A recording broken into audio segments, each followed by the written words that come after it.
Hey folks, we are live. We're going to do some Martial Powers Monday development here. Give me a moment to check my signal and we will dive into this. That sounds good. Okay. Probably can turn down the volume a tick. That's probably good.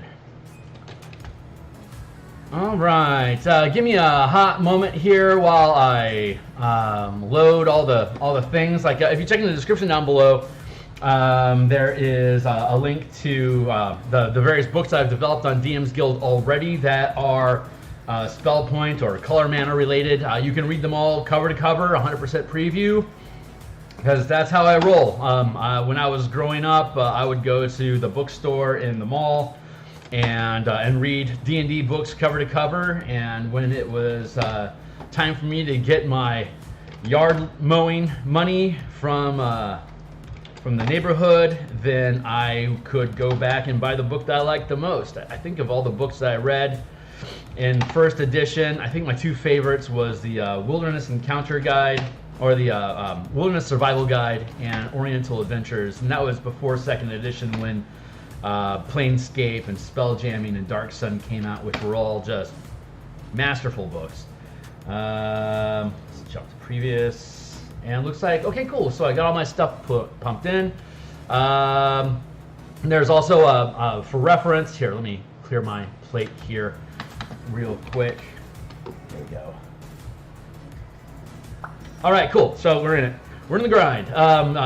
These are the books that were on the DMsGuild link that we have down below. We also have a link to the Patreon link. Gives you a link to this playtest content that we've been producing, which is where we'll dive in. So like, subscribe, share. Go ahead and click through Patreon. You don't have to be a member, but I certainly appreciate your support. Click through into the link down below into this playtest document so you can read along with me today. We're going to continue exploring Downcasting, which is super fun, and really exciting to see that. So what do I mean by see that? Okay, great. So if you are a big D&D enthusiast like myself, I'm going to set a timer here so I can stay on time. I got about an hour and a half today, so I can bounce out of here. It's 12:30 here in Seattle. I'll be done by 2. I'll put some water in my mug while I talk. So if you're a big enthusiast of 5e, you know that there's a bunch of playtests that are going on for the next year and a half while they try to figure out what 6th edition is supposed to look like, regardless of what they call it. And so they presented new information about expert classes, which is Rogue, Ranger, and Bard. So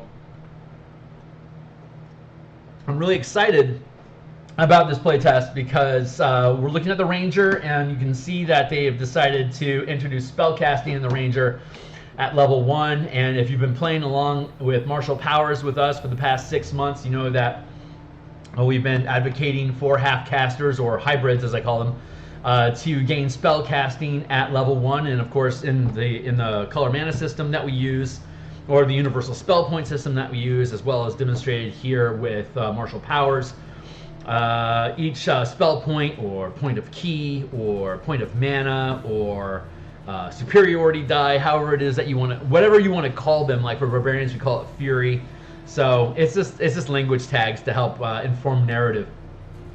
But we can see in the playtest here that they think that it's a good idea for Ranger to be able to cast 2 spells at first level, and the mana system that we use, it's 1 point of mana for every level of spell that you cast, or in the case of Martial Powers, channeling magic to produce instant and enchantment effects. If you were to use Magic the Gathering nomenclature, it would be instant effects, which are things that happen anytime on demand, as well as enchantments, which are things that kind of just modify the either creatures or the environment in general. So those are the 2 things that we've primarily focused our attention into. We've already, over the past 40-something, which episode are we up to at this point? It's yeah, we're episode 29 now. So this will be our 29th week of looking at content. So we've crossed over the half-year mark.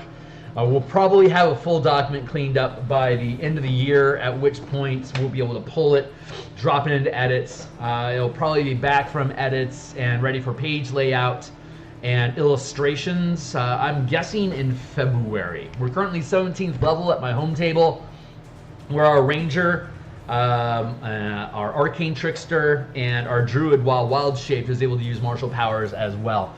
So we're talking about downcasting today, and this document came out on the 29th last week, but anyone that was here last week with us on the 26th knows that we were talking about downcasting already. So if you want to be, apparently with our aesthetics about hybrid design as far as like mana conservation and how to manipulate mana in expressing your character better, is something that we're apparently really got our finger on the pulse. If you come down here, you look at the subclass that they offer for the Hunter.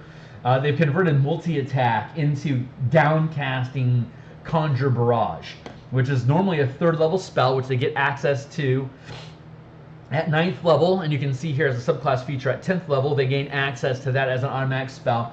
And instead of having to spend 3 mana or a 3rd level spell slot to cast Conjure Barrage, you can downcast it. So it has the same effect, the same area, the same impact in the game, except you're just going to do less damage. So it's really good at wave clearing.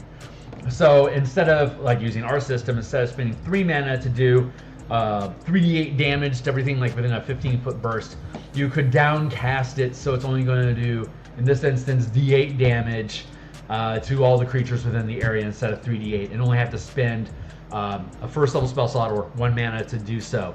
So as we were looking at last week, and we will continue today, we did the same thing. We went through all the maneuvers. We are currently looking at reactions, but we have strikes are a good way to look at this. We come down here, let's look at a 3rd rank strike, which you gain access to at 9th level as a half caster. You can see that on the, again, if you're tagging along with me here in the document, page 1. Excuse me, my fan fell over.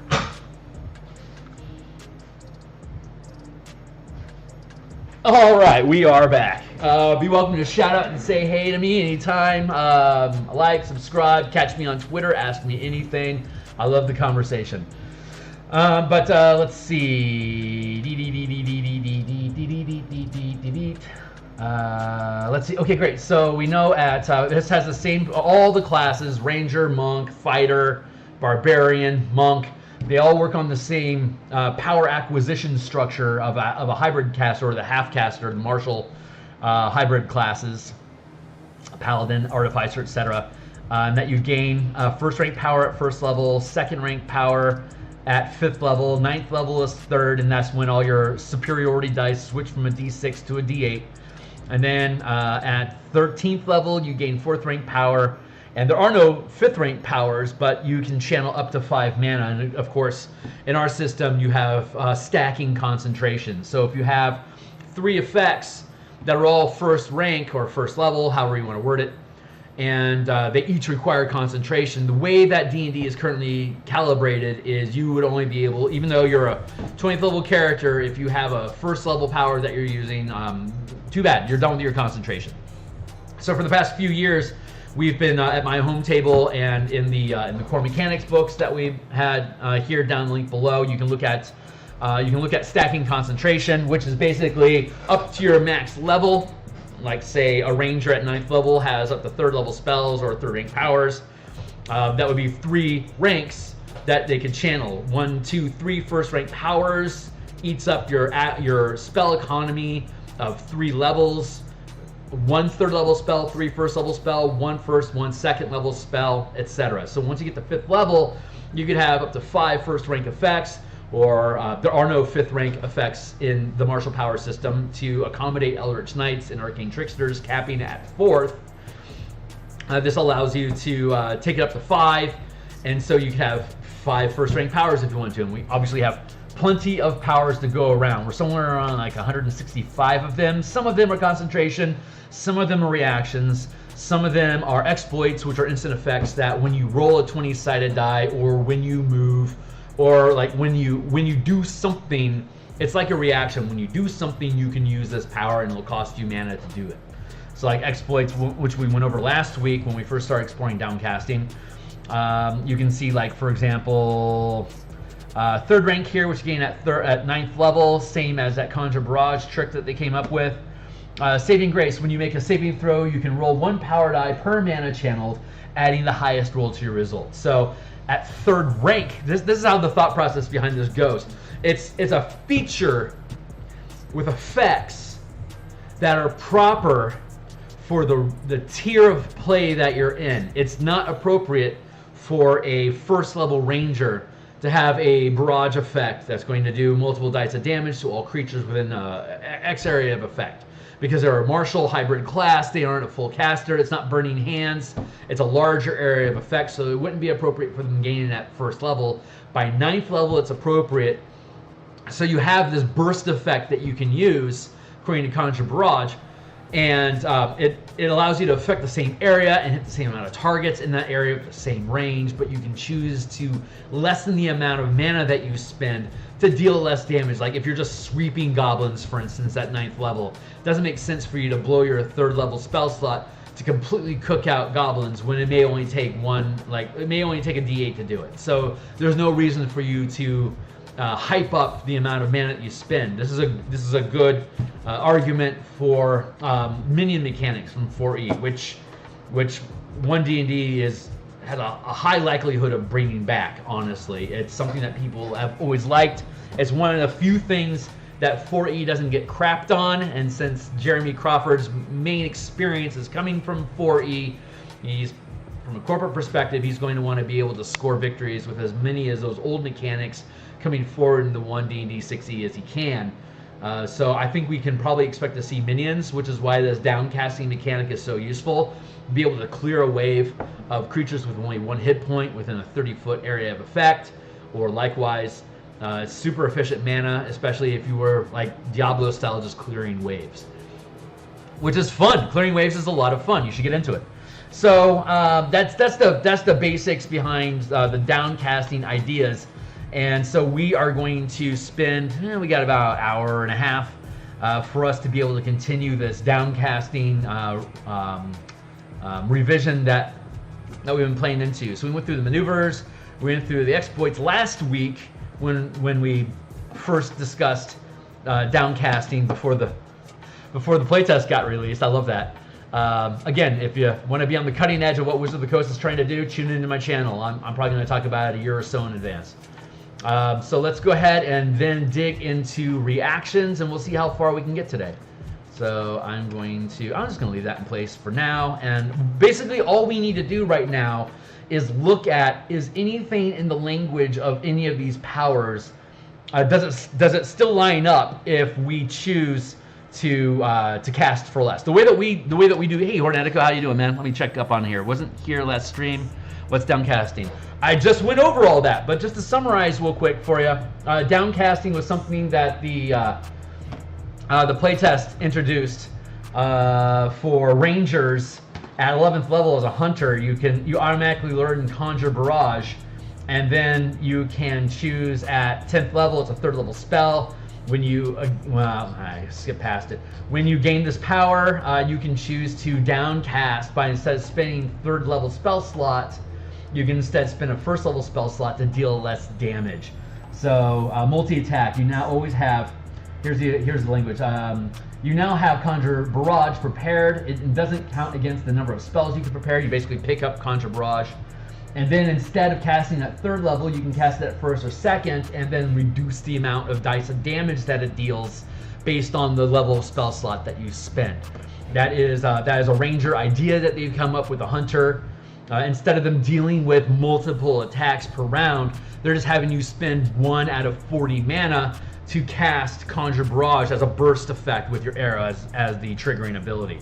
Very similar to different things that we've done with martial power so far. And again, the other big bombshell for Ranger is that they gain casting at 1st level, identical to how we have already been structuring martial powers. So last week when we started this, I had the revelation on the 23rd that you can downcast. The way that I do it is that you learn all these you learn all these different powers up to 16 at 20th level. So you can learn a power, and then you can learn it again to permanently lower its cost. It's a universal feature that we have throughout the book, that if any third rank power that you learn, you can spend an additional learning, like you can learn it twice to drop the cost from 3 to 2. You can learn it a third time to drop the cost from 2 to 1, but it's always going to cost you at least 1. In this idea, they gave you one spell that they'll automatically allow you to downcast down to first level if you want. But the way that we have it calibrated is every time you gain a level, you can relearn your entire kit of abilities.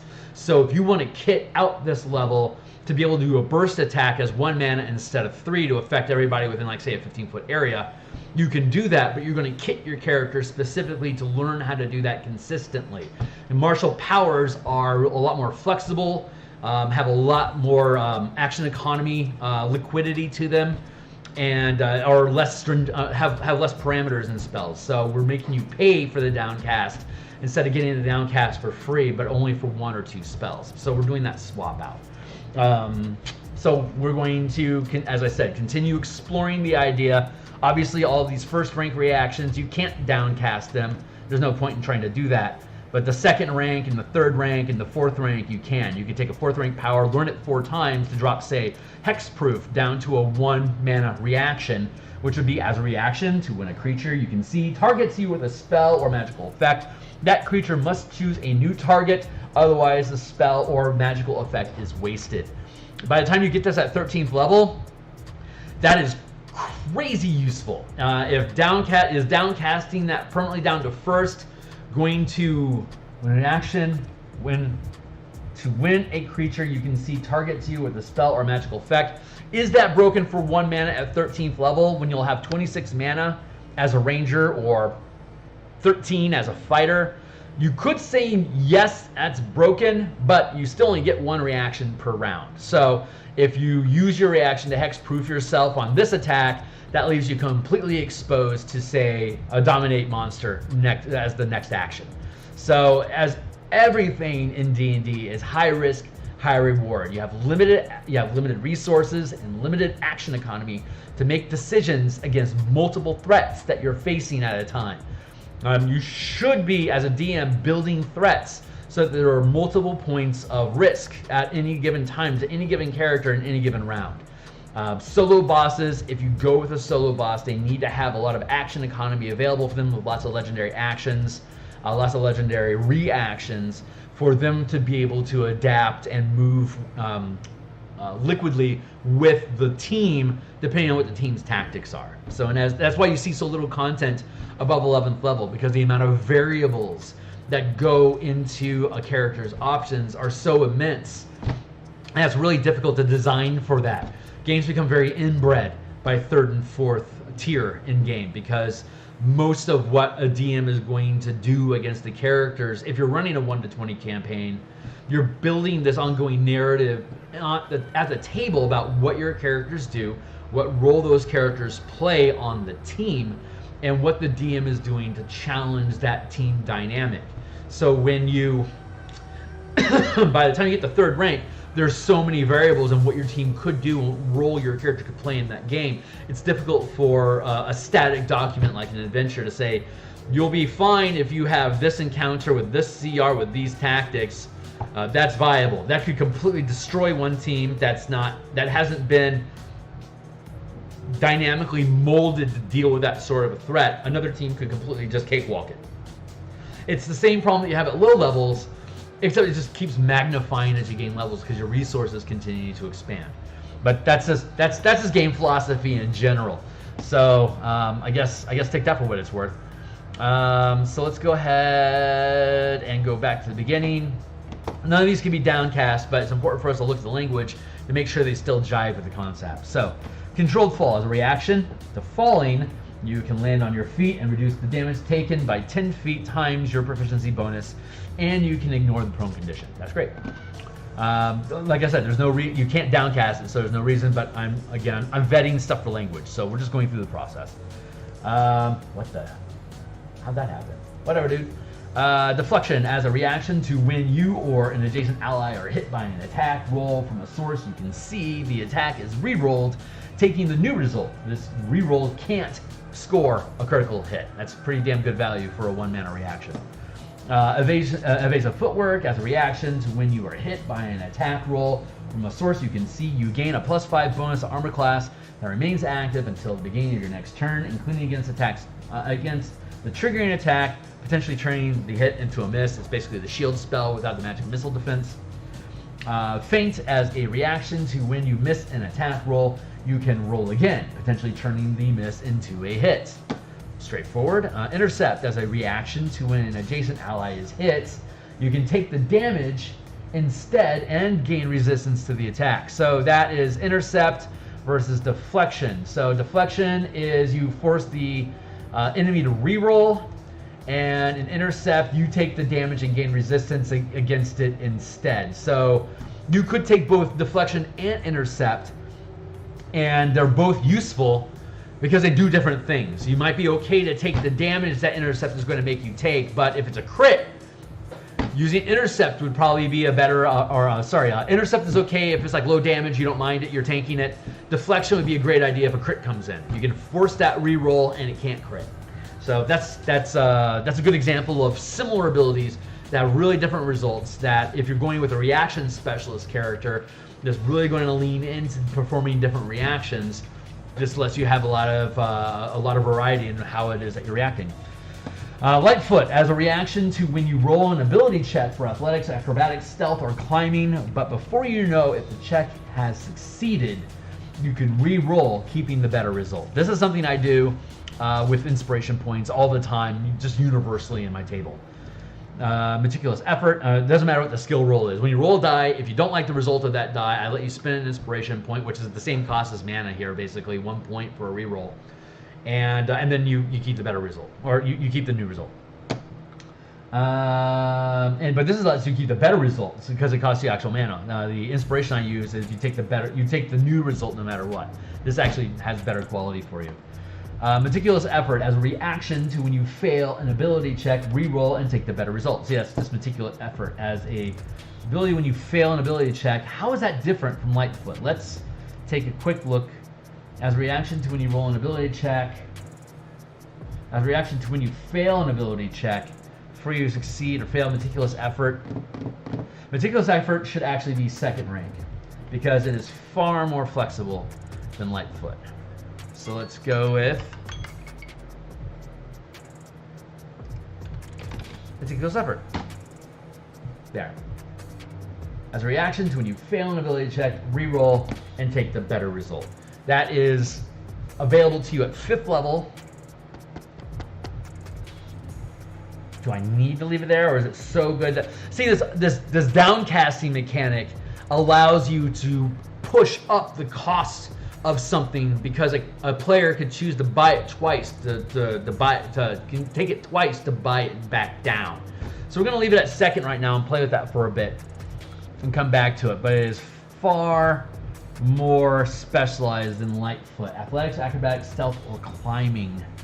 And I don't know if I want to go so far as to like ultra invest in this, like have multiple. If we have multiple powers that allow a small kit like this of like say 4 or 5 related skills, then you could like spend like this is a dexterity theme. We could do something. Let's actually go in here. Theme, int theme, whiz theme equals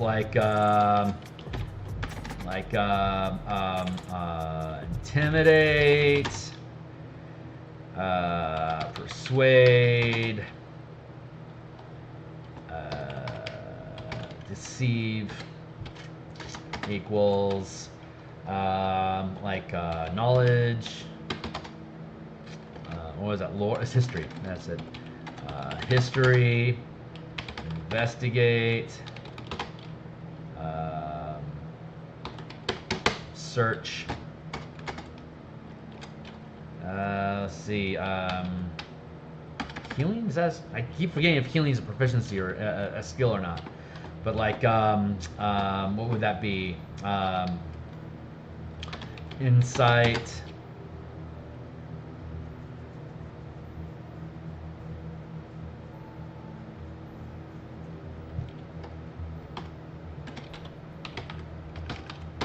Survival.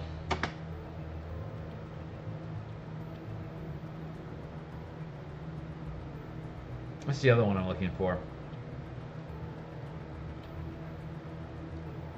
I feel like there's something else. Survival and insight, survival, question mark, screw you. So those are first rank, that's pretty straightforward. And then that actually makes me feel like, because the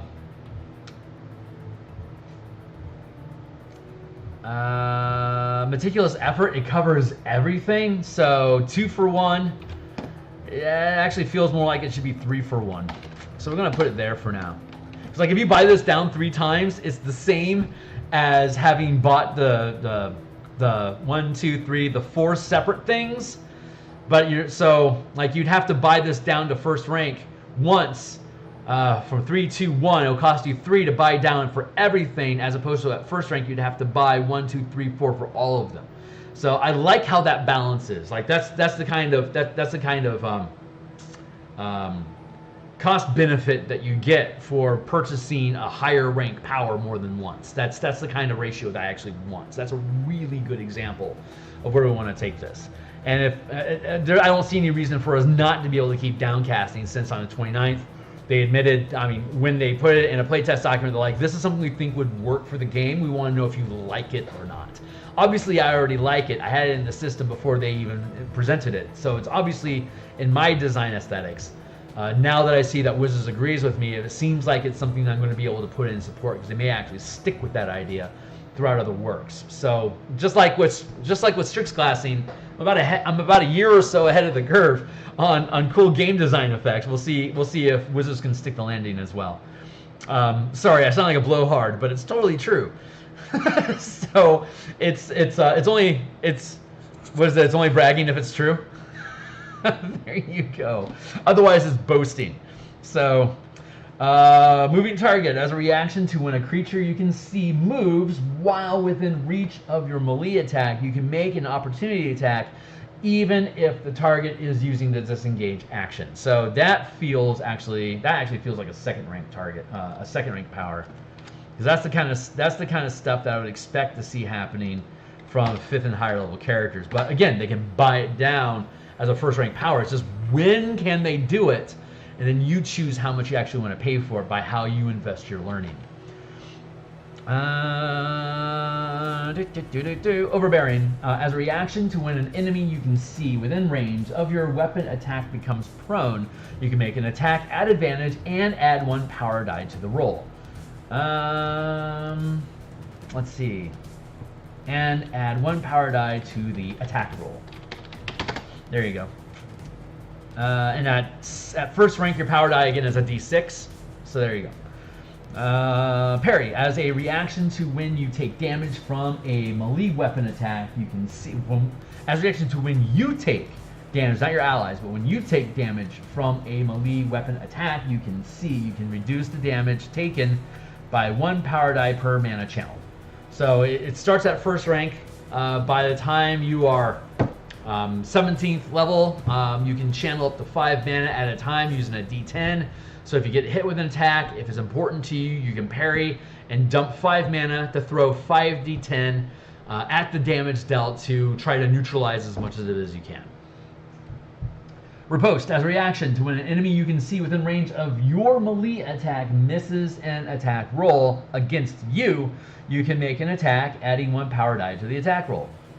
Very similar. This is punishing somebody for making an attack at you and failing. Parry is you successfully hit me, but I'm going to nullify and make that attack irrelevant. So second rank. Again, you can learn second rank powers at 5th level, going back to our table. You can learn second rank powers at 5th rank. second rank powers at 5th level ranger or any other martial power class. And you can learn a total of 6 powers at 5th level. And if you wanted to, when you learn that second rank power, you can learn it twice to buy it down to being only costing 1 mana to cast. So, Cursed Respite. As a reaction to when a creature you can see within 30 feet makes an ability check, attack roll, or saving throw, this will probably turn into a D20 test. So, as a reaction to when a creature you can see within 30 feet makes a D20 test, you can curse them to roll at disadvantage. They use the lower result, and you can use the higher result during your next turn instead of rolling for 1 ability check, attack roll, or saving throw. This benefit is lost if the result isn't used by the end of your next turn. That's basically self-empowering Silvery Barbs for 2 mana instead of 1, which is how I believe, like I've been saying since Strixhaven came out, that is what I believe Silvery Barbs should have been. But we'll see if Wizards adjust it when they come up with D&D 6. First strike, as a reaction to rolling initiative, if an enemy is within range, make an attack roll against that enemy instead. As a reaction to rolling initiative, if an enemy is within range, make an attack roll against that enemy instead. The result of the roll is your initiative count in addition to dealing any damage if the attack succeeds. There you go. Fun stuff. Great Fortitude. As a reaction to failing a strength or constitution saving throw. Okay, hold on real quick.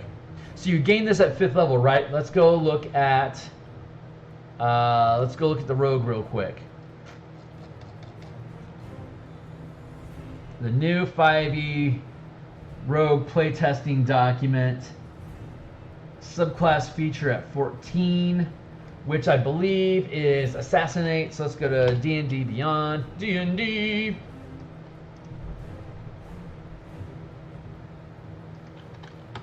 Rogue.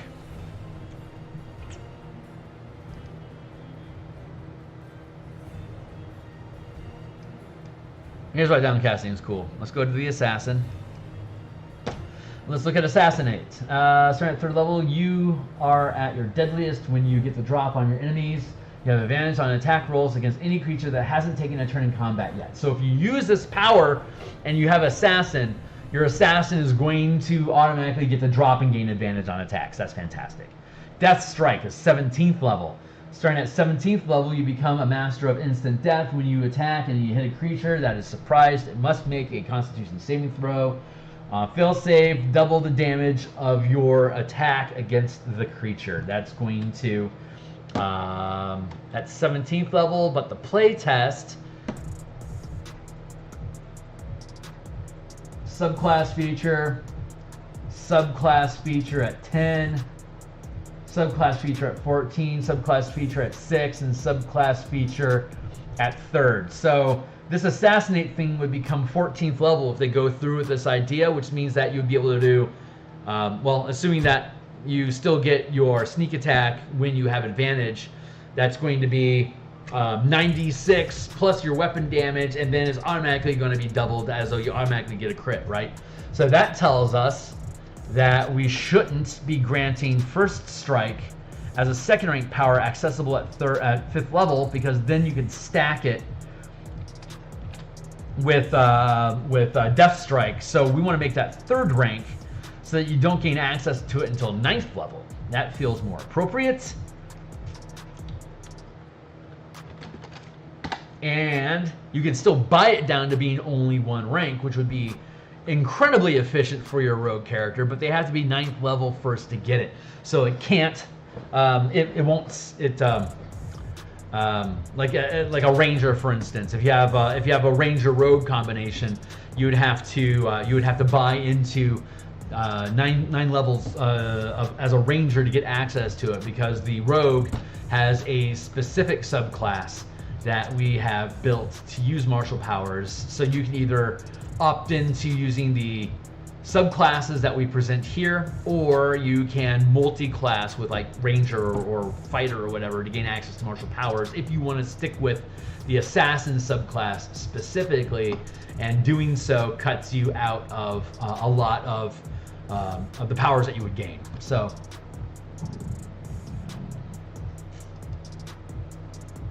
let's sally forth.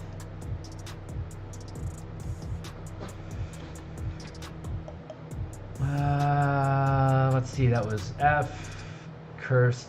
Great Fortitude. As a reaction to failing a strength or constitution saving throw, reroll, take the better result. Okay. As a reaction to failing a wisdom or charisma. This is from 3rd edition. Great Fortitude, Iron Will, Lightning Reflexes. Those were the 3 types of saving throws that existed in 3rd edition. It got split up in 4E into 6 separate saving throws per ability score. They kept that 4E mentality into 5E, but they only really still treat saving throws as dexterity, wisdom, and charisma. The strength is barely there, the intelligence is barely there, and yeah, strength, intelligence. There's a decent amount of constitution saving throws. There's a lot of dexterity saves. But and there are some wisdom saves, but I would say that dex and wisdom and charisma are by far the most. Wisdom, dex, con, and wiz are by far the 3 that are used the most, which is Lightning Reflexes, Great Fortitude, and Iron Will. So I wonder if they're going to go back to that 3 save split that they have, similar to this. If they do, we're still ahead of the curve. But even if they decide to keep the 6 saves. Hopefully we're going to see them recalibrating it so each one of those 6 is used a lot more often than how it's currently configured. Hopes and hopes for 6E. Great Fortitude, Iron Will, Lightning Reflexes is Dex or Int. Reroll, keep the better. Moving target as a reaction to when a creature you can see moves while within reach of your melee attack. You can make an opportunity attack even if the creature is using the disengage action, which we just talked about. Let's see, where was... Oh, that's right, we pushed first strike to 3rd. Cool. Overstep. As a reaction to a creature moving within 30 feet, wisdom saving throw, or moves their full movement speed in the direction of your choice. As a reaction to a creature moving with... Oh, this is something that we talked about, Heretico. This is that alacrity type of... time-space movement stuff, which is as a reaction to a creature moving while within 30 feet.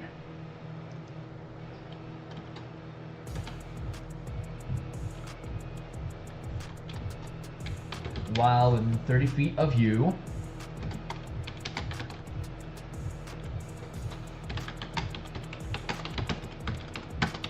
You must succeed a wisdom saving throw. Or move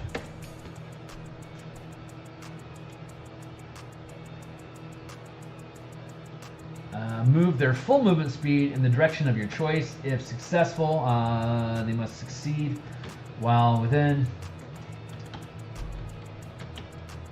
Let's see, as a reaction to a creature moving while within 30 feet of you, they must succeed a wisdom saving throw or move their remaining movement. That's what we should do. Move their remaining movement speed in the direction of your choice. If the save is successful, if they succeed, they instead only move 5 feet further than intended in the direction of your choice.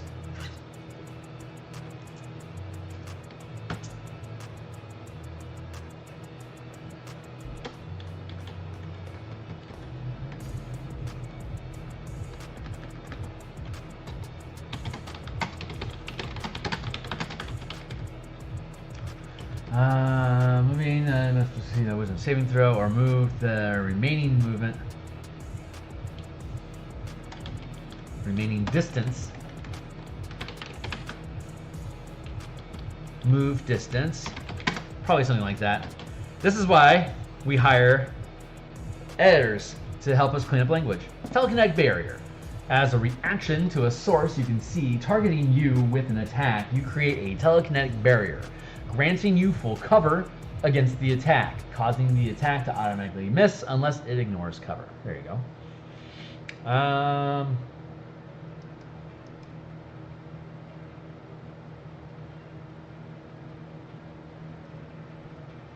1, 2, 3, 4, 5, 6, 7. 1, 2, 3, 4, 5. Alright, we'll leave it be. As a reaction to when an enemy within range casts a spell, make an attack. If it hits, caster must make a Constitution saving throw against the attack roll, or the spell is disrupted as though affected by counter spell, which is appropriate because you gain counter spell at 3rd level, and this is a 3rd rank power, so that works. Except we're going to take damage from it as a reaction on top of potentially being countered. First strike as a reaction against the attack roll. I like that. First strike as a reaction to rolling initiative. We just talked about first strike and we're happy with it. Meticulous effort. We also talked about meticulous effort and we're happy about it. Off balance. As a reaction to when a creature you can see makes an attack roll against you, the creature must succeed a Constitution saving throw, or the attack fails and the creature is stunned until the beginning of its next turn. I'm having a debate about whether or not effects should be allowed to trigger a saving throw at the beginning or the end of their turn. Most D&D stuff has them making a saving throw at the beginning of their turn. So your enemies, you're afflicted by a power, or like for example, let's go with the spell Hold Person. You fail your saving throw against Hold Person. You are now paralyzed. People are critting on you. Now it's the beginning of your turn. You can make your saving throw. If you succeed your saving throw, the effect ends, and now you get to have your round as usual. But you're only going to be able to use that Hold Person power as a standard action. It's going to eat all your action economy to hit somebody at range. A lot of these martial powers gives you that same option, except that they're triggering off of attack rolls, kind of like a stunning strike from a monk. Maybe a stunning strike for the monk should be the model, where you're making your save at the beginning of the round, and then if you succeed, you get your action economy. That might actually be something I want to code. So I'm going to, actually, I think that is probably something that should be changed, to have everything at the beginning of the round. So I'm going to recalibrate stuff to stay with that design aesthetic. Ready actions, ready shield concept, there's mana reduction costs. We'll talk about that next week. Stay tuned. Let's see. Change saving throws to beginning of turn instead of end. And we're going to reset there. This is at the end of the document. It's my list of to-dos that I add and I get to add and subtract things from. So when this list goes empty, it's time for me to send it off to the editor. So that's exciting. I'm expecting that probably by January it should be done and sent off. Reactive Jaunt. As a reaction to when you or a creature you can see within 30 feet takes damage from a source you can see, you can teleport yourself. Okay, so as a reaction to when you or a creature you can see within 30 feet takes damage from a source you can see, you can teleport yourself or the creature to an unoccupied, or the damaged creature to an unoccupied space of your choice that you can see within range, preventing any damage. The chosen space must be on a surface or a liquid that can support the target without the target having to squeeze. If you target a creature, it can choose to make a charisma saving throw to prevent being teleported, wasting the mana burned using this reaction. So this is it's basically a flicker effect from MTG, which is if you get targeted for damage, you can use your reaction to pull them from the battlefield and place them someplace else so that them being targeted by that damage is no longer relevant. 3rd rank power, not available until 9th level. That's arguably a 4th rank power. So let's go ahead and take a look at 1, 2, 3. 1, 2, 3, 4, 5. 1, 2, 3.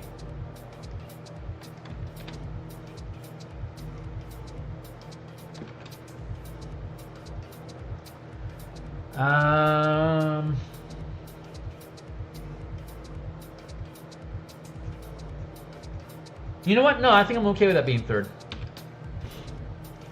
Hexproof. As a reaction to when a creature you can see targets you with a spell or magical effect, that creature must choose a new target. Otherwise, the spell or magical effect is wasted. Indestructible. As a reaction to taking damage from any source, you instead become immune to all damage until the beginning of your next turn. Cheers. Reactive Future. As a reaction to becoming incapacitated, you can take an action before the condition affects you. Doing so stuns your next turn. Doing so stuns you next turn. Let's see. As a reaction to becoming incapacitated, you can take an action before the condition affects you. Doing so stuns you next turn. Right on. I think I'm okay with that. Bloodhunter power conversions. So, reaction, Curse of Exposure. As a reaction to a creature taking damage, if the creature is resistant to the damage, it can't benefit from resistance to the damage roll.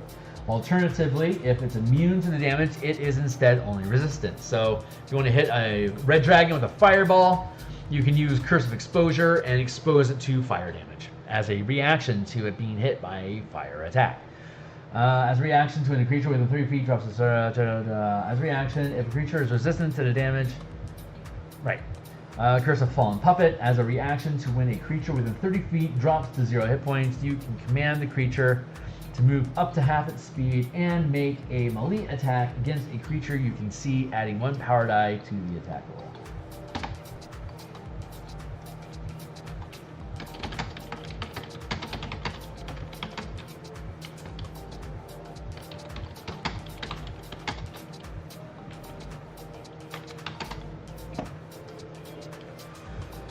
Anchor. As a reaction to a creature attempting to move, teleport, or shift planes, it takes 4 power dice of damage and must succeed a charisma saving throw. It takes 1 of damage per mana and succeed a charisma saving throw, or it can't move, teleport, or shift planes until the beginning of its next turn. Okay. Rite of Revival. As a reaction, like that was an example where I needed to change the language because it's not a set. It's not a set 4. It's 1 power. Anyway, it's 1 power die per mana. So we had to rechange that language so it's not a set amount. Rite of Revival. As a reaction to when you drop to 0 hit points but don't die outright, you instead drop to 1 hit point. Rite of Revival. There you go. So that resolves reactions, and so far I'm pretty happy with those. Go down to the strikes. The strikes, I believe, are going to pretty much universally be adjusted.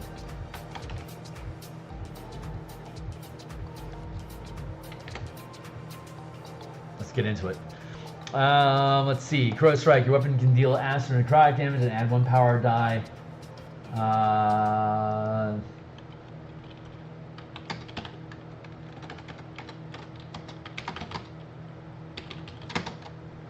Mana burned. I'm going to add 1 power die. I'm just going to leave that language as is for now. We'll have someone else fix it. When you hit a creature with the strike power, instead of adding a power die to your damage roll, you attempt to disarm that creature, forcing it to drop 1 item of your choice that it's holding. It must make a strength saving throw, adding 1 power die per mana burned to the save DC. So if I spend 2, adding 1 power die per mana burned to this. Man, that's vicious. Nice. So let's see. Face Strike. Your weapon can deal radiant damage and add 1 power die per mana burned.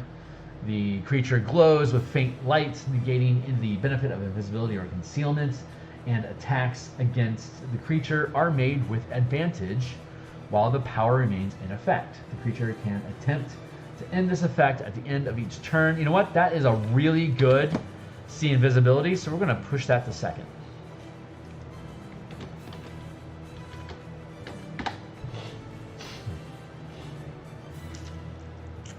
Flaming Strike. Your weapon can deal fire damage and add 1 power die per mana burned. The creature is caught on fire, taking fire damage equal to the max power level you can channel each turn. The creature can attempt to end this effect at the end of each of its turns by succeeding a dexterity saving throw. Freezing Strike. Your weapon can deal. Let's do that. Let's do instead taking fire damage equal to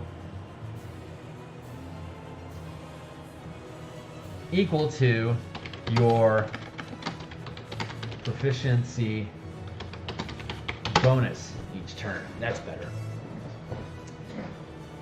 Because the way that concentration works with powers, if you sustain something, you can lock that power so you don't have to concentrate on it anymore, but it effectively reduces your power level.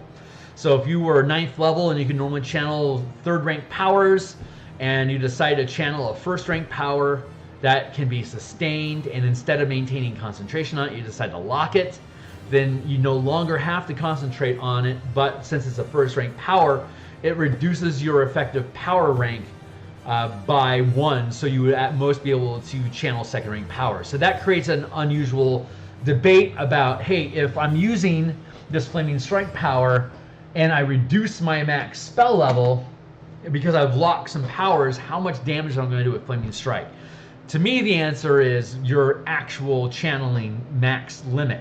But if you're reducing it, your actual channeling max limit is reduced by the amount of mana that you've locked. So by changing it to proficiency bonus, you're giving a +1 to the damage that they deal each round from 2 to 6.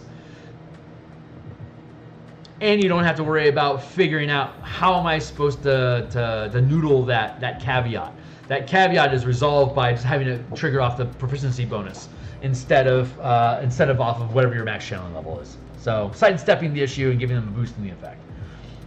Goading Strike. Your weapon damage increases by 1 power die per mana burned. The creature you strike has disadvantage on any attack made that doesn't target you. The creature can end this effect at the end of each of its turns by succeeding an intelligence saving throw. This would be at the beginning of each turn by succeeding an intelligence saving throw. There you go. Grappling Strike. Melee attacks only. When you succeed with a melee attack using this strike power, instead of adding power dice to your damage roll, you can grapple the creature with the weapon, adding 1 power die per mana burned to your grappling ability check. The grapple ends when you release or attack with the grappling weapon. When you release the grapple,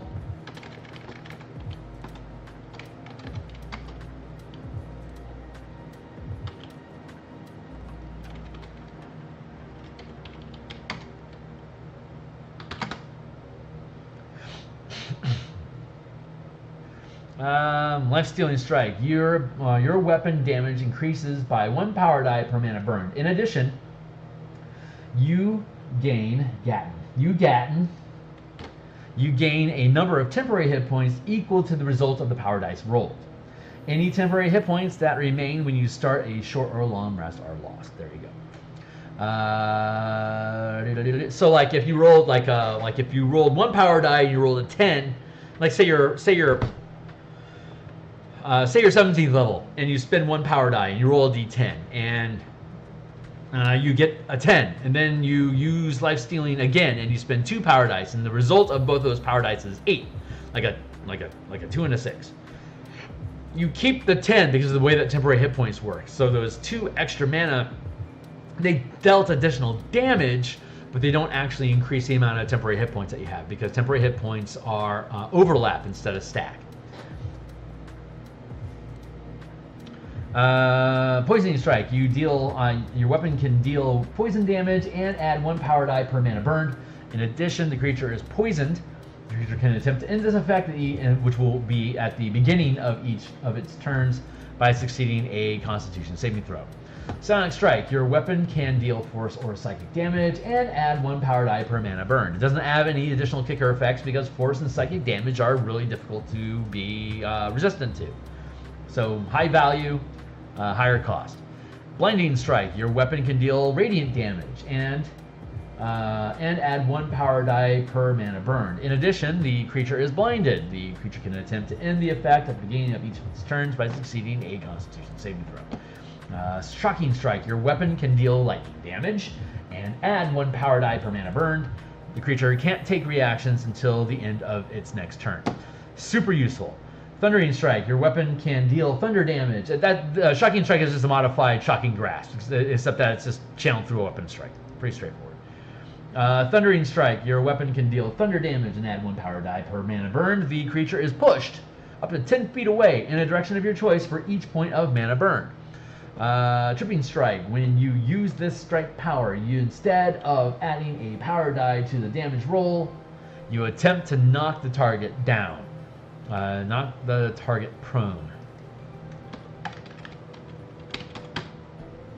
The creature can be one size larger than you for each point of mana burned.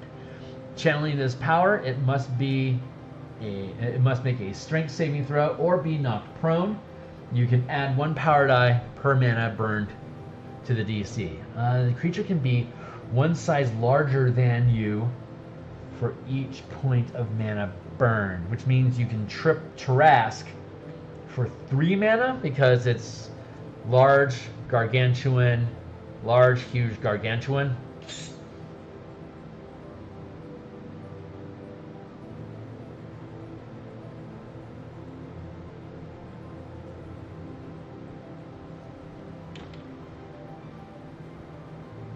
I kind of like that, but I think that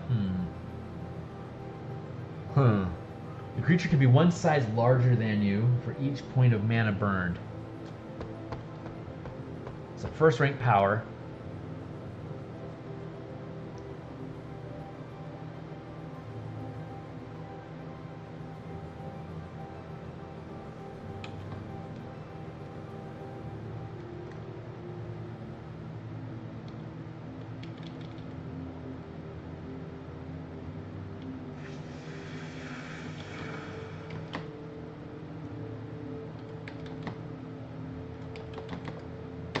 I'm going to cut that.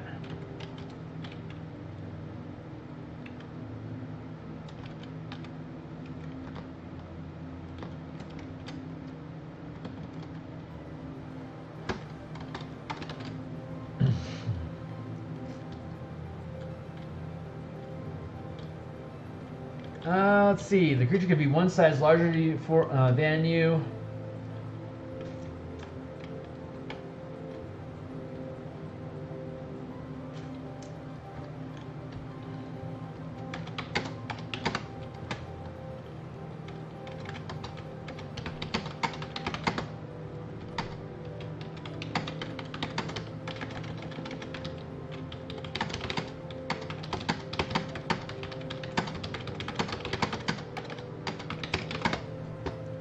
There. So to trip the Tarask, you would have to be 17th level so you can channel 5 mana. There you go. That's a good way to fix that. So let's go back down here. Tripping Strike.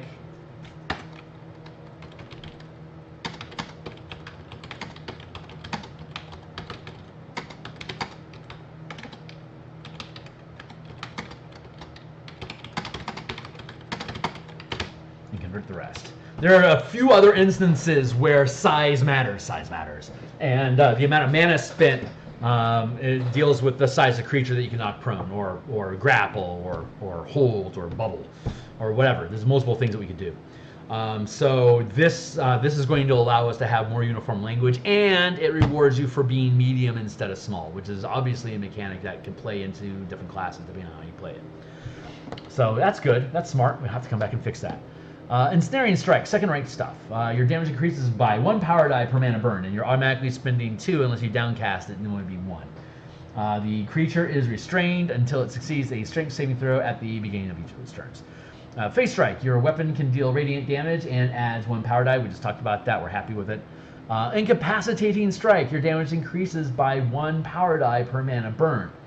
The creature can make a Constitution saving throw or be incapacitated. The creature can attempt to end this effect at the end of each of its turns. Well, at the beginning of each of its turns with a Constitution saving throw. This is actually less of an effect than hold person or stunning strike, because both hold, paralysis, and stun impose the incapacitated effect, plus additional detriments to the target. So this is actually softer. Hence its lower level. Intimidating strike. Your damage increases by 1 power die per mana burn, and the creature is frightened of you until it loses line of sight with you or you are incapacitated. The creature can attempt to end this effect at the beginning of each of its turns by succeeding a wisdom saving throw. Provoking strike. Your weapon can deal psychic damage and add 1 power die per mana burned. The creature can only attack you until it loses line of sight or you are in. The creature can only attack you until it loses line of sight of you. Loses line of sight. Oh, I see. It loses line of sight of you, or you are incapacitated. The creature can end this effect early by succeeding a wisdom saving throw at the beginning of each of its turns. Creatures immune to charm are unaffected. Revealing strike. Your damage increases by 1 power die per mana burned, and the affected creature cannot hide or become invisible. The creature can attempt to end this effect at the end of each of its turns by succeeding an intelligence saving throw. So let's look at that compared to the face strike. Face strike. Your weapon can deal radiant damage and adds 1 power die per mana burned. The creature glows with a faint light, negating the benefits of invisibility or concealment, and attacks against this creature are made with advantage that is far superior than revealing strike.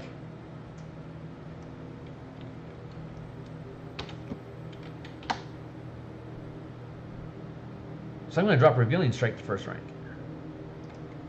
See, it goes both ways.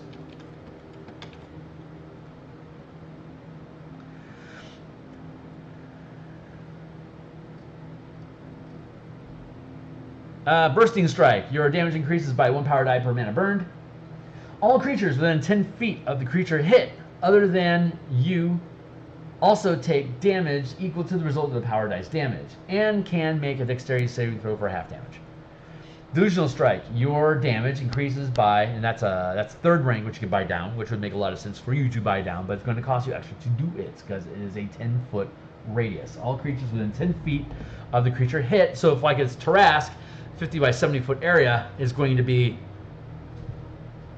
significantly larger. Delusional strike. Your damage increases by 1 power die per mana burned. The creature must make a wisdom saving throw or be confused as per the spell description. The creature can attempt to end this effect at the beginning of each of its turns by succeeding a wisdom saving throw. Definitely going to go through and switch all this end to beginning. Just to stay more compliant with 5e aesthetics. I can see the value, especially with how liquid these powers are, to have it at the beginning of the round instead of the end. I think that's fair. Overwhelming strike. Your damage increases by 1 power die per mana burned. If the creature is resistant to the effect, we already talked about that. We're already on board with that. Stunning strike. This should sound familiar somewhat. Your damage increases by 1 power die per mana burned. The creature must make a Constitution saving throw or be stunned. The creature can attempt to end this effect at the beginning of each of its turns by succeeding a Constitution saving throw. Yeah. Let's see. That is, we're just going to call it stun. Let's call it stun strike. Banishing strike, 4th rank. Damage increases by 1 power die per mana burn. The creature must make a charisma saving throw or be banished and incapacitated. The creature can attempt to end these effects at the end of each of its turn by succeeding a charisma saving throw. Paralyzing strike. Your damage increases by 1 power die per mana burned. The creature must make a wisdom saving throw or be paralyzed. The creature can attempt to end this effect at the beginning. I'm off screen. Sorry about that. At the beginning. I'm going to zoom in here so I can keep my head back. Okay, great. So that resolves all of the strikes, and so far we're doing great.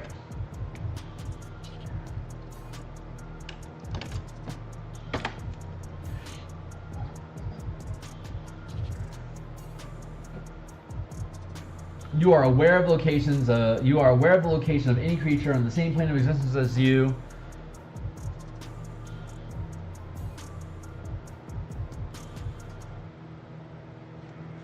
Within 10 feet. Within 10. Okay, you are aware of the location of any creature on the same plane of existence as you within 10 feet times your proficiency bonus. So 20 feet, 30, 40, up to 60 feet.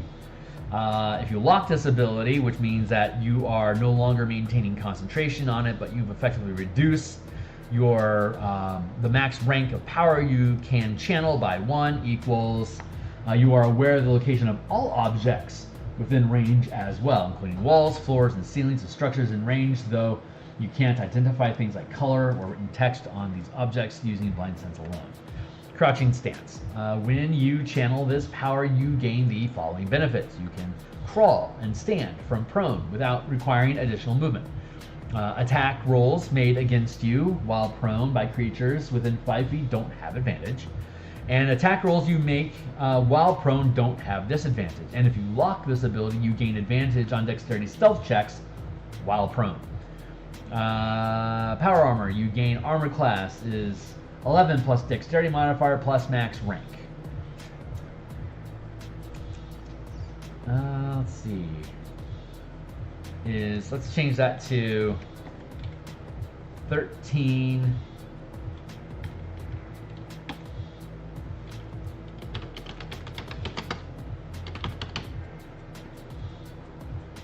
No, we're gonna leave it 11. There you go.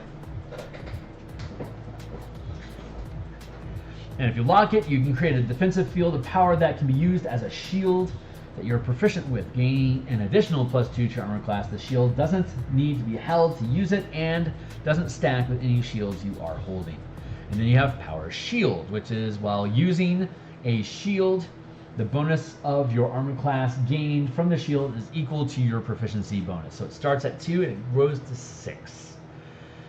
So let's see, it's going to eventually be 6 plus 11 is 17 plus 5 is 23 plus your proficiency bonus is 29. So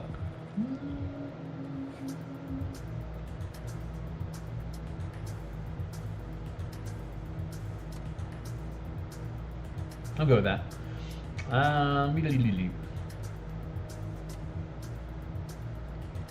Let's see, you mentioned equal to your proficiency bonus, and if you lock it, which is a reaction to being targeted by an attack from the source, you can see before the roll has been determined to succeed, you gain an additional +5 bonus until the beginning of your next turn. Additionally, you can burn 1 mana during your turn as an exploit to gain use of this reaction again while Power Shield is locked, even if your max channel rank is reduced to 0. So if you lock this, you can always use the shield reaction. And you can't lock both Power Armor and Power Shield until you're at least 5th level. So that'd be a +3 bonus. So it'd be 6, 17, plus your Dexterity modifier up to potentially, let's see, it's 3, 17, 5. It could be at best at this level 22. So by 5th level, you can have an armor class of 22 if you lock both of your powers. And you can spend an additional mana to boost your AC an additional 5.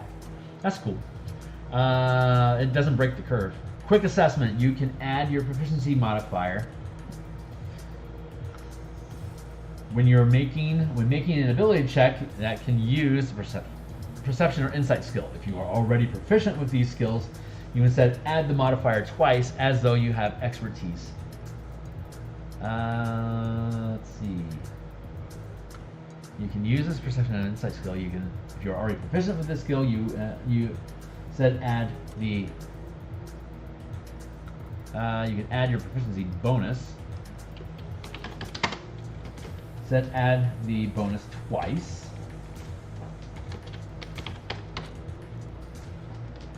As though you have expertise. And if you lock it, you can make wisdom and intelligence perception check once during each of your turns as a free action. While sustaining this power, you gain the following abilities. You can, strikes can be channeled when you hit a target at long range. or a thrown or with a thrown or ranged weapon attack. That's still valid. Normally you can only channel at normal range, but this is going to allow you to do so at long range. You can create temporary non-magical weapons or ammunition for ranged weapons of your choice while making a thrown or ranged attack, which disappears after finishing the attack. And then if you lock it, you can make an opportunity attack with thrown or ranged weapon against targets within 10 feet, as though you are holding a melee weapon with the reach property. And let's go ahead and put a mark here on ranged assault.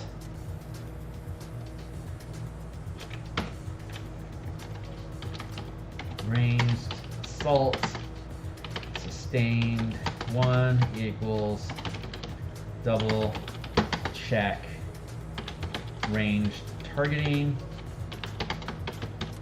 rules. Because we've been updating the ranged targeting rules, so I want to make sure that ranged assault remains relevant. But for now, let's assume it does. And when you make an opportunity attack, right?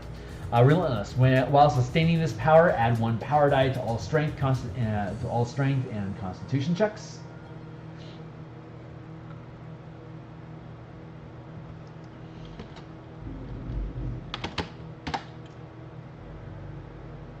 When rolling a strength or Constitution check, any result of 9 or less on the D20, roll is a 10. Add 1 power die per mana. Sustained.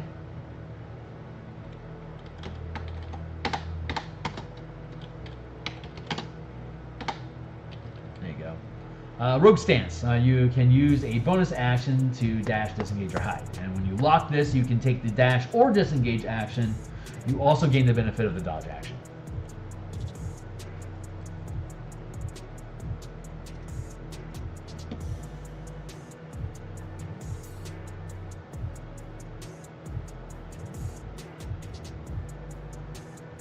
Nope, we're going to take hide away. Dash, disengage, or dodge. And if you take the dash or disengage action while this is locked, you can also gain the benefit of the dodge effect. I like that. Post-quarter combat. While this power is sustained, all melee attacks you make gain the grappling strike power as detailed above, gaining 1 power die to the result of the strike effect.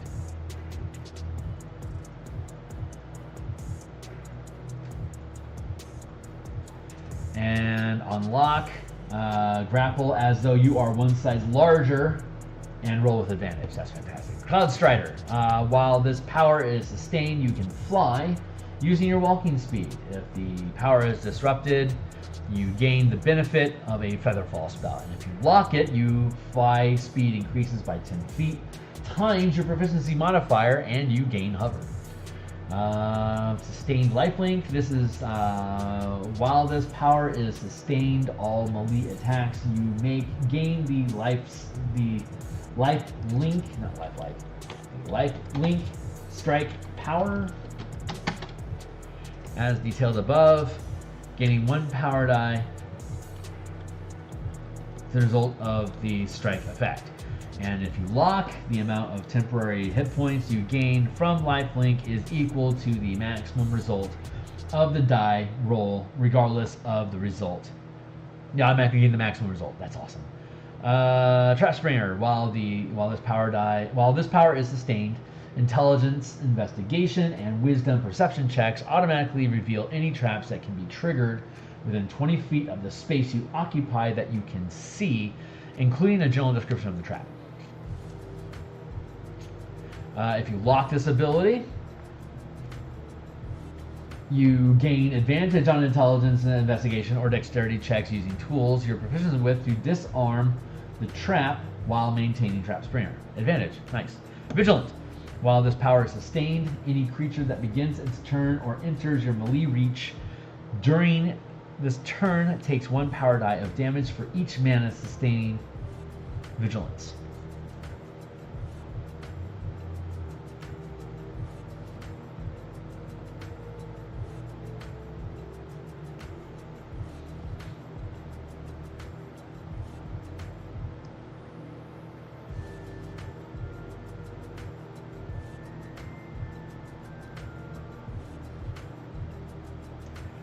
Gaining.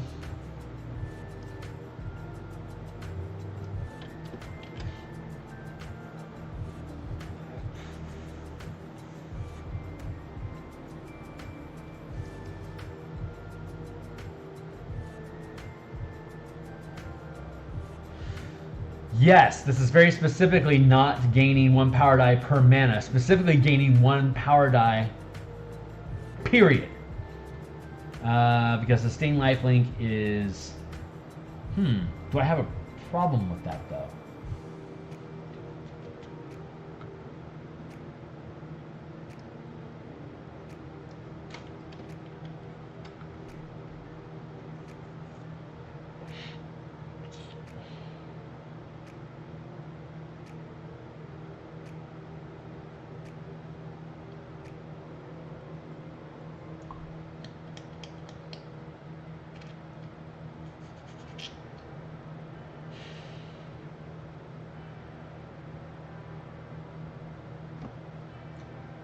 Well,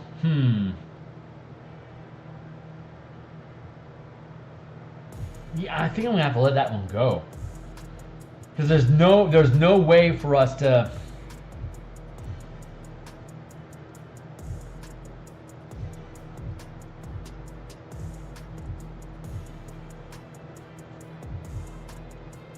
Yeah, I gotta let that one go. Damn, alright. It's too strong, is the problem.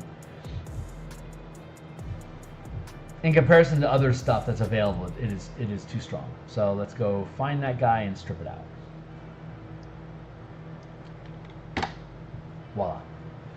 1, 2, 3, 4. 1, 2, 3, 4. 1, 2, 3.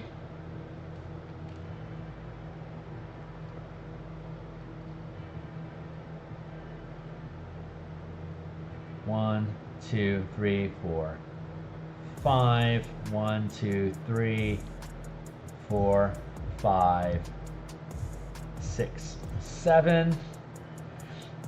1, 2, 3, 4. 1, 2, 3, 4, 5, 6, 7, 8. 1, 2, 3, 4, 5, 6, 7. 1, 2, 3, 4, 5.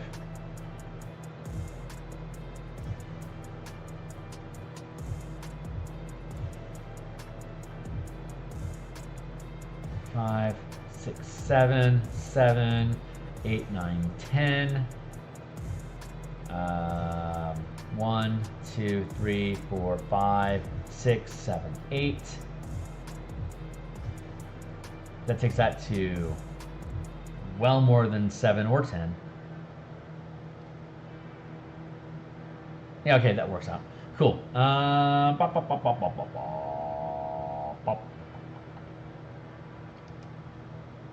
Cloud Strider, already did that.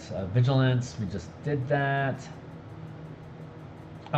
Vigilance, while the power is sustained, any creature that begins its turn or enters your melee area during your turn takes 1 power die of damage for each mana. Takes 1 power die of damage for each mana sustaining vigilance.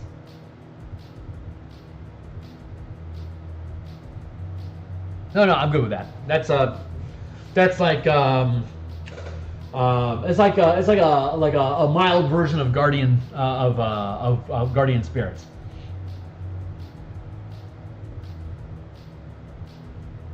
One power die of weapon.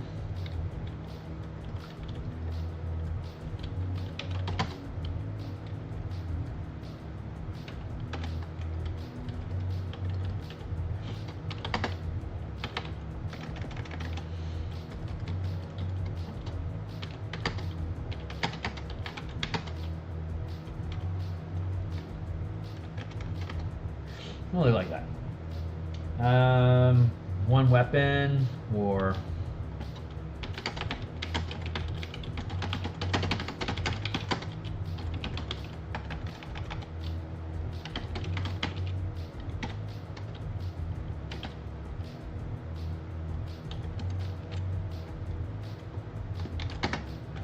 and if you lock, you gain advantage on opportunity attacks against creatures' movement within your reach. Third rank, giant growth. While this power is sustained, you can increase your size along with the equipment you carry and the space you occupy. When you lock, increase your reach and the damage you deal with each attack.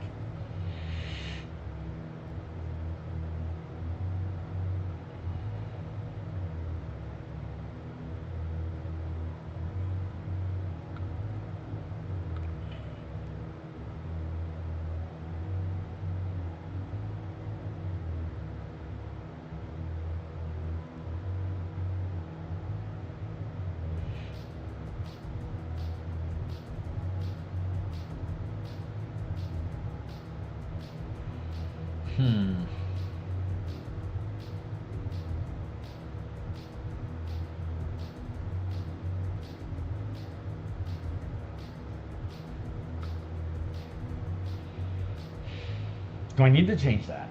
I feel like I do. It's not consistent.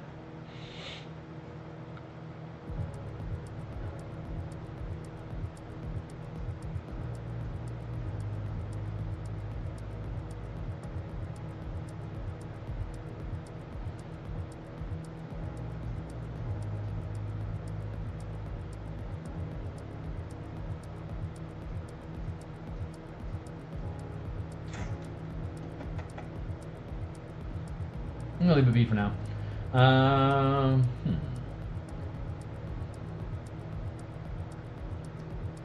No, I'm gonna take it to 5.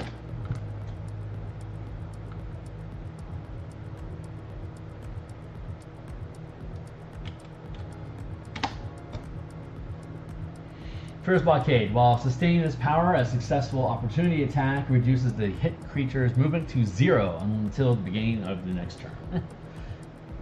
While sustaining this power, a successful opportunity attack reduces the hit creature's movement to 0 until the beginning of their next turn. Nice. And if you lock, when you succeed within this opportunity attack, the creature must succeed a wisdom saving throw or be stunned until the end of the next turn. The beginning of their next turn. Flurry of attacks. While sustaining this power, you can use a bonus action, including the action used to sustain flurry of attack, to make 2 weapon attacks, which can be brought down to 1, which just puts you on pace with the monk, but it's going to cost you 2 learned powers as opposed to none. So that's fair.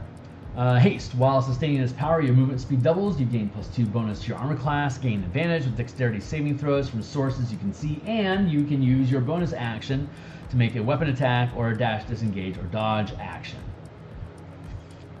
And if you lock, equals you can take a second action during your turn. Disengage action.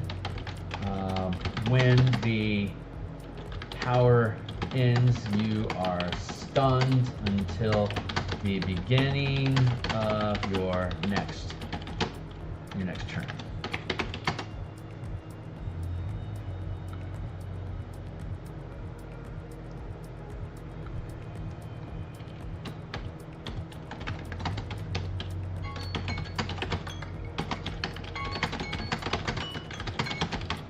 And if you lock it, you can ignore the stun effect. I think that's actually really good. I think 20 minutes is all we're going to need. We're going to push over our time lot just a touch. That's okay. Ghostwalker. While sustaining this power as a bonus action, including when triggered, you can become incorporeal or in... While sustaining this power as a bonus action, got it, including when triggered, you can become incorporeal or end the effect. Any round you end within an object, you gain 1 level of exhaustion, and you're ejected from that space, returning to the last position you occupied or the nearest location to that space. So it doesn't damage you, it doesn't end the effect, it just shunts you and exhausts you, which is horrible. If you lock the effect as a bonus action, including when this power is triggered or locked, you can make a melee attack that is magic and ignore cover against a target within range of the attack. Rampage. Your movement can't be reduced even if grappled, restrained, stunned, or paralyzed. Lock. Anytime during your turn, locking this power ends one effect that has caused you to become restrained, stunned, or paralyzed. Rapid Strike. While sustaining this power, you gain 1 additional attack when you make the attack action. This power doesn't stack with any other power or effect that grants additional attacks during the attack action. And if you lock it, the additional attack roll gained from Rapid Strike is made with advantage.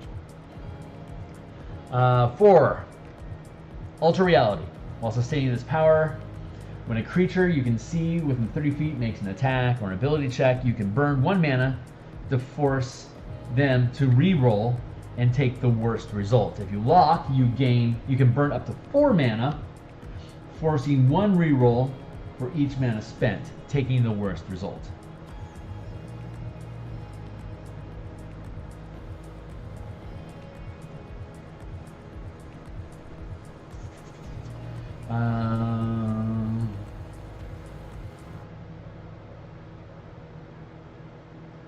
Auto attunement. While sustaining this power, you are attuned to any magic item you can hold in one hand, even if you don't normally qualify to do so. And if you lock, equals you gain the benefit of the Heart of Artifice power for any magic item you're holding, ignoring the reduced max channel limit from locking this power. Daunting Presence. You gain the benefit of the Heart of Artifice. Yeah, I'm fine with that. Daunting Presence. While sustaining this power, attack rolls can't score critical hits. Attack rolls against you can't score critical hits, and if you lock it, attack rolls targeting you are made also at disadvantage. While sustaining this power, you gain resistance to all damage. Lock equals you are immune to all damage types until the start of your next turn.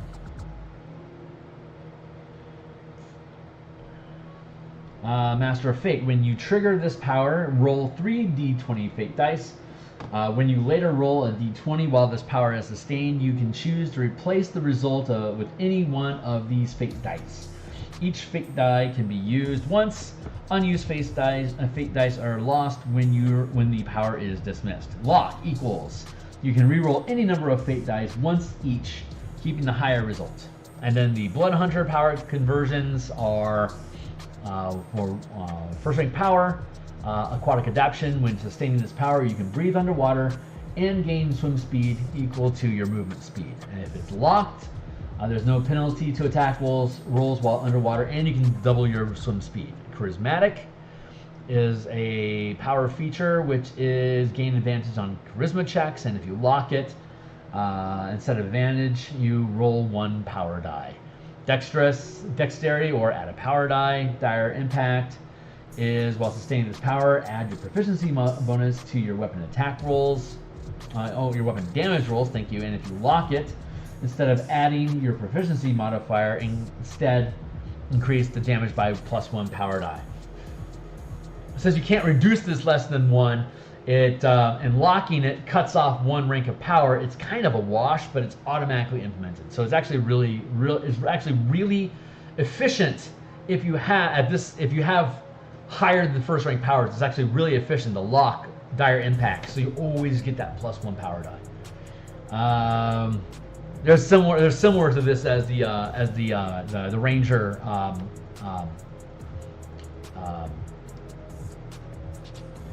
Hunter's Prey that we have above. Let's see, elemental resistance. When you channel this power, choose 1 type of damage, acid, cold, fire, lightning, or thunder. You gain resistance to the chosen type of damage. That's great. And when you lock it, or as a reaction to making a saving throw to reduce the amount of damage taken by the chosen type, the saving throw to reduce damage taken from the chosen type of damage are made with advantage.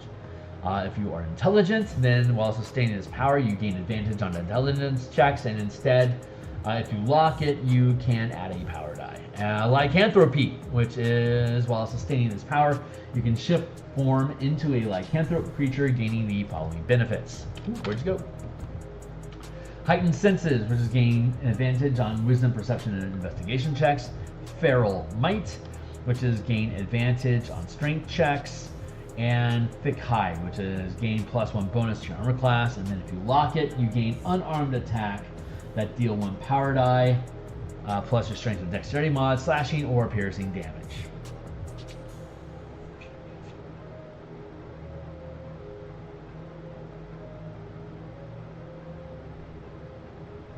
That is pretty much on par with, I think that's pretty much on par with other stuff, like intelligence.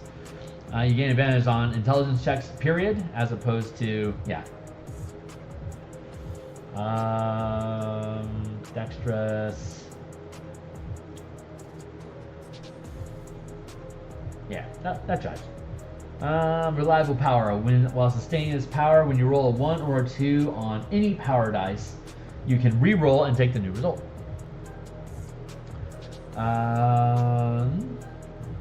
Block equals, as a reaction to rolling power dice, equals when you re-roll a number below your proficiency modifier, use this instead. This first rank, holy crap, that's really good.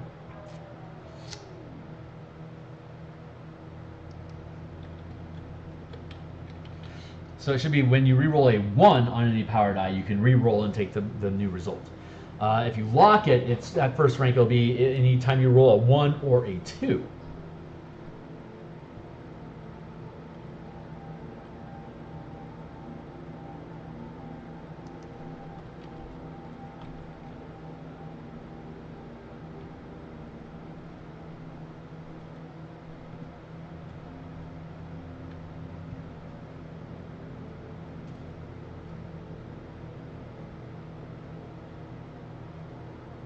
Yeah, I'm good with that.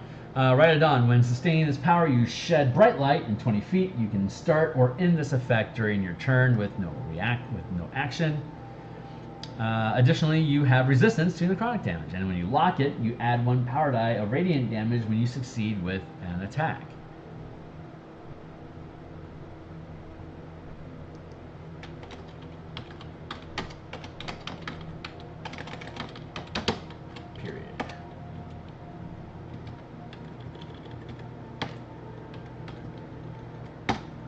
Strong, strength save, whiz, strength save. Okay.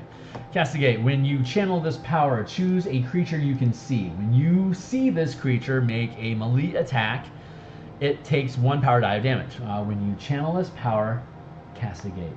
Choose a creature you can see. Oh, at any range, so that's great. And if you lock it, you always know which direction the chosen creature is while it remains on the same plane of existence as you. Great. Omnilinguist. While sustaining this power, you can be understood by any creature with a spoken language. And if you lock while speaking with the creature, you gain advantage on insight checks made to determine if it is lying to you. That's awesome. Regeneration.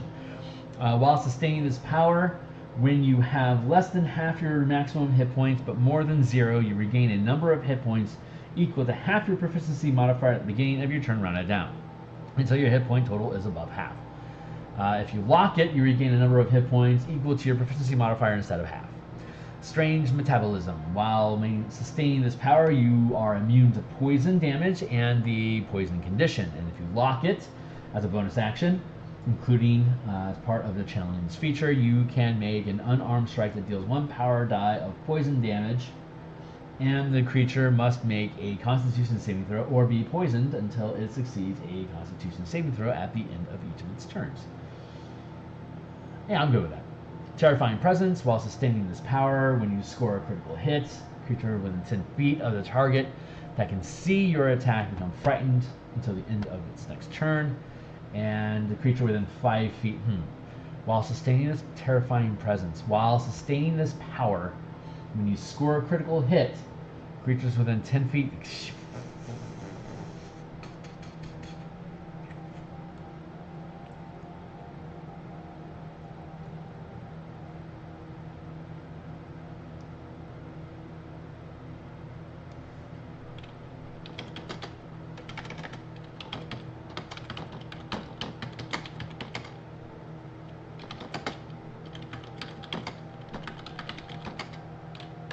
Yeah, you know what? I'm going to get rid of Terrifying Presence altogether.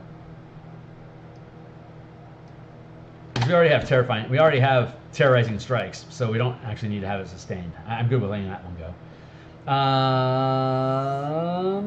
Unbound. Let's see. Unbound actions. While sustaining this power, you can't be grappled or restrained. And if you lock, as a reaction to being stunned, etc., I gain advantage to save against paralysis and stun effects. Unnatural Wisdom. When you channel this power, choose one type of damage. Force, Necrotic, Psychic, or Radiant. You gain resistance to the chosen damage type. And if you lock it, saving throw reduced damage taken with this chosen type is made with advantage. That's similar to the energy above. Weapon resistance. When you channel this power, choose one type, blah, blah, blah. And then you resistant to all 3 damage types. Aether Wings. While sustaining this power, you gain a fly speed of 20. And you can lock this. Your fly speed equals your walking speed. Aether Wings. I don't think that's necessary. I think we already have Ride the Wind or something similar.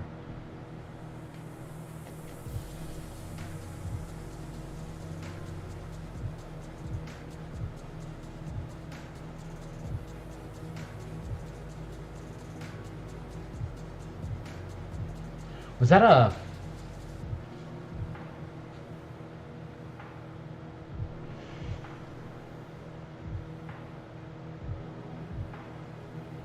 Cloud Strider. There it is, 2nd rank.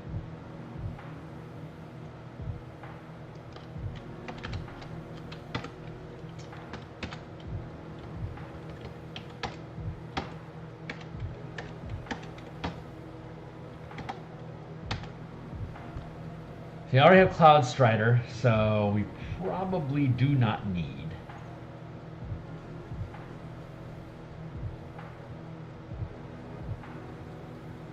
Where'd he go? Aether Wings. 3rd rank.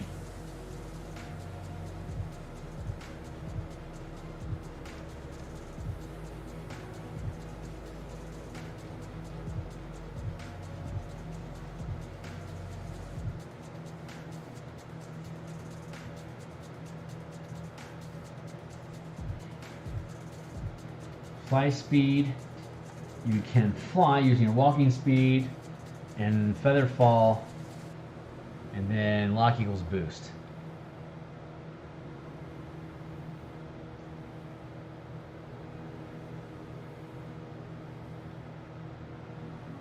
Yeah, we don't need both of those.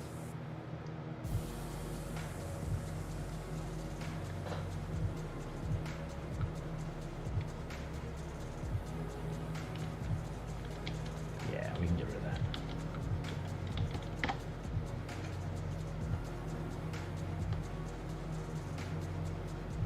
But we can also... Now we can do that. Okay. Aura of Ozium. While sustaining its power, any creature you successfully hit with a weapon attack must roll a Wisdom saving throw, or any illusion and shape change effect targeting the hit creature ends. In addition to ending illusion and shape change effects, the creature is stunned until the beginning of the next turn. Punishing Anchor. While sustaining this power, whenever a creature you can see within 15 feet attempts to teleport, you can choose to deal 3 power dice. While sustaining this power, whenever a creature you can see within 15 feet attempts to teleport, you can choose to deal 1 power die. Deal 1 per mana sustained or force damage, and the creature must succeed a charisma saving throw or the attempt to teleport fails. As a bonus action or a reaction to seeing a creature within 15 feet attempts to teleport, when a creature attempts to teleport, if the charisma saving throw fails, the creature is also paralyzed.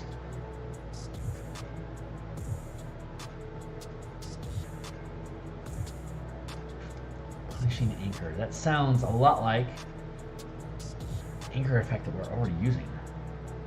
Why is that?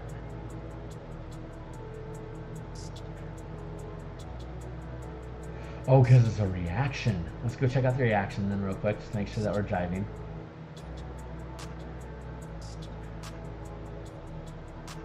Oh, those are strikes. Let's get past the strikes.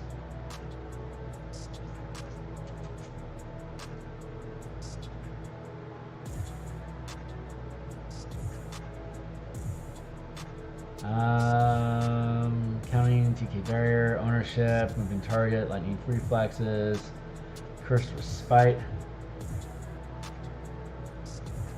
moving target, overstep, TK barrier, countering attack, off balance.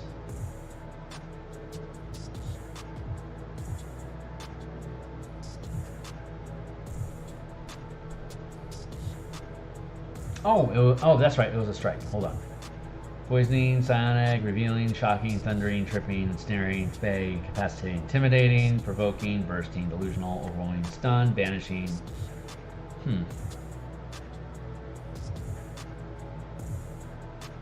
Why am I not finding it? Hold on.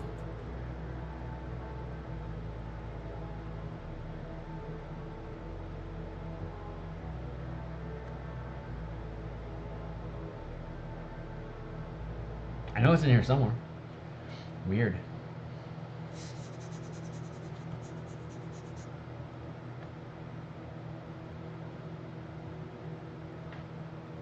All right, we'll let it go for now. I know it's out. I know it's there somewhere.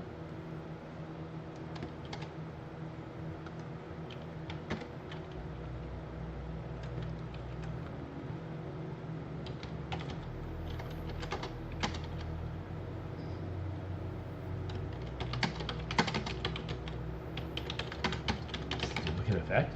Check into that. And Frenzy, which is while sustaining this power, whenever a creature within 30 feet of you drops to 0 hit points, you gain advantage on all attacks until the end of your turn.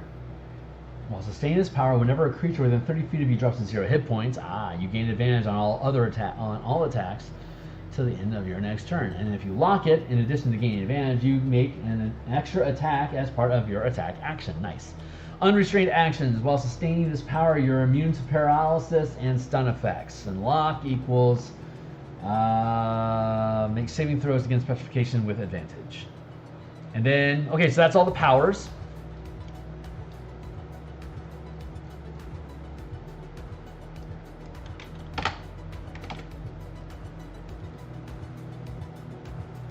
And then we have our current list of feats, which could change. First rank, second rank is 5th level. Again, this idea of having feat upcasting or having feat ranks is something we dropped in here months ago before they were talking about it in the 1 D&D. So happy to see that. It was actually prior to Dragonlance. So that's really cool. I'm still good with these, but we'll have to see how the feats change in D&D in 6th edition. New feats requires 5th level, requires 9th level, requires 13th level. This is the reduction of power cost that we were talking about.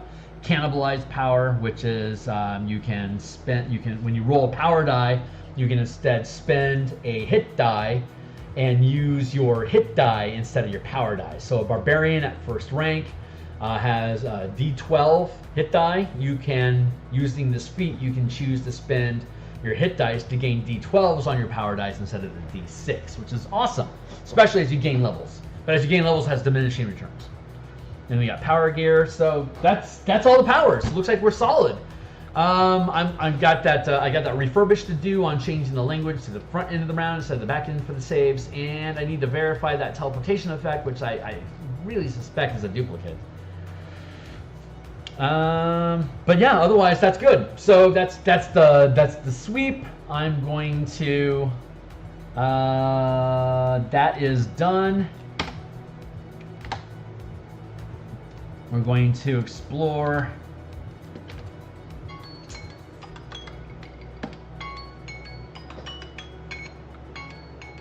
nice. All right, cool. So we did it. We're done. So let's see. I'm going to resolve the saving throws beginning gain until end. We're going to look at tripping attack language for mana size. We're going to resolve the ranged assault sustained 1 equals double checked range for targeting rules. The punishing anchor, and then next Monday.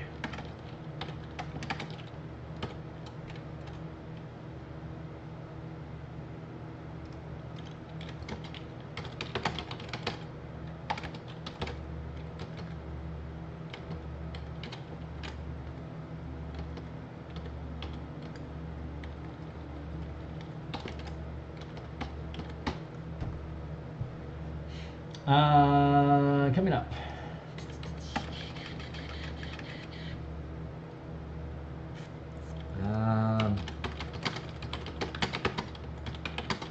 Next stream. Here we go. So this is my task of stuff to do between now and forever. And then next week, when we come back next week, we're going to look at readied actions or raise shield from Pathfinder 2. As an action economy use, I'm going to burn my attacks per round to instead raise a shield. And raising that shield is going to give me potential perks on my reactions. So we're going to look at what that effect would have on the game, lean into Piezo's Pathfinder 2 Genius to better 5e. Once we resolve that ready actions, we're going to start looking again at, as promised last 2 weeks ago, before these revisions came up, we're going to look at DMs using martial powers and the rules behind that. Then later in October, we're going to have paradigms that we're going to revisit, the paradigms of power, either elemental magic, color magic, triads, dualies, as opposed to universal spell points. And then we're going to again review the powers and balancing ranks. Once we resolve readied actions, the reduction cost that we have, and the recalibration of all the effects. We're going to resolve the dismiss and disruption language that we have in the general rules about channeling powers. We are going to then sweep through and clean up the language for all the subclasses and classes that we have available to us in 5e. Then we're going to build examples of barbarians, rangers, and rogues as subclasses. I think that's something we're going to do, like examples of building class ideas with power. And then we can build unique power gear, at which point we can then hand it off for editing. So, boy, that's exciting. So we should, with this curve of progression, we should be ready. I mean, we're already playtesting at 17th level right now, so we're doing great on the testing.